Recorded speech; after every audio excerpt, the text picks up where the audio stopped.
We are looking at the earnings period, but also asking the question, who is advising President Biden, particularly on economic policy? The people who do not know business. A new report finds 62% of Biden appointees who deal with business matters have virtually no experience in business. That includes Treasury Secretary Janet Yellen, who told us that inflation was transitory.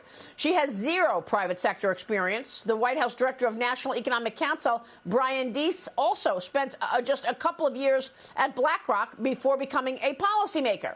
On average, Biden's appointees have just 2.4 years of business experience. Compare that to President Trump's cabinet, where you had 13 years of experience on average in the private economy from the people in the cabinet. During the conversation all morning long this morning is Dagen, McDowell, and Ken Mahoney. Dagen, we've been talking about the cabinet for a while now because we have to admit these policy errors are not just Joe Biden's fault. It's its entire cabinet and the Democrat leadership. Where did you say Deese worked? BlackRock for a couple of years? Yeah. Yeah, BlackRock. Right. Yeah, BlackRock has been a hive of bad left-wing ideas for years. So that's actually to his detriment.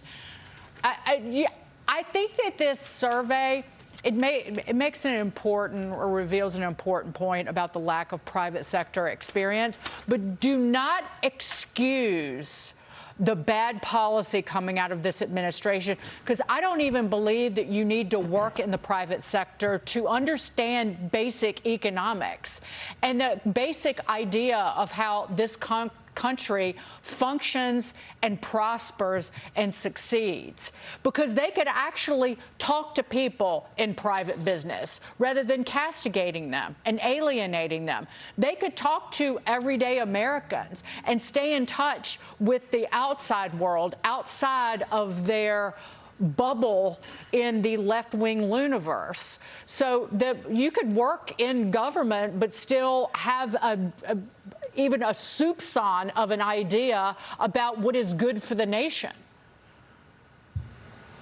Yep. And Ken, unfortunately, the nation is feeling the effects of this bad policy. I always say bad policy equals bad outcomes. And man, do we have a lot of them in the last year and a half. Yeah, it feels like the Carter administration 2.0. But let's also take a look under the hood of the Federal Reserve. There's 7 voting members there, okay? 2 from academia, 5 had government jobs their entire life. Guess what?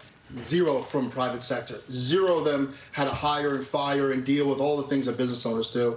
And of course, the composition of the, of the cabinet is not based on skill set, right? It's on other factors, making sure we hit a bunch of boxes. So it's no surprise that we're here. But again, I have to criticize the Federal Reserve along with some of these cabinet appointments because they themselves don't have any business experience. I do think that we need to stop targeting Jimmy Carter, because Jimmy Carter's probably waiting for a ring-a-ding-ding from this administration on how to solve this problem. As James Freeman pointed out, even at the end of his administration, Jimmy Carter started trying to moving toward less government and some deregulation, like the price of airline tickets. And also the inflation that Carter was dealing with was long set in stone in the early 70s because the Federal Reserve didn't do anything about it. It was running at 9% a year thereabouts because of policy mistakes in, say, 73.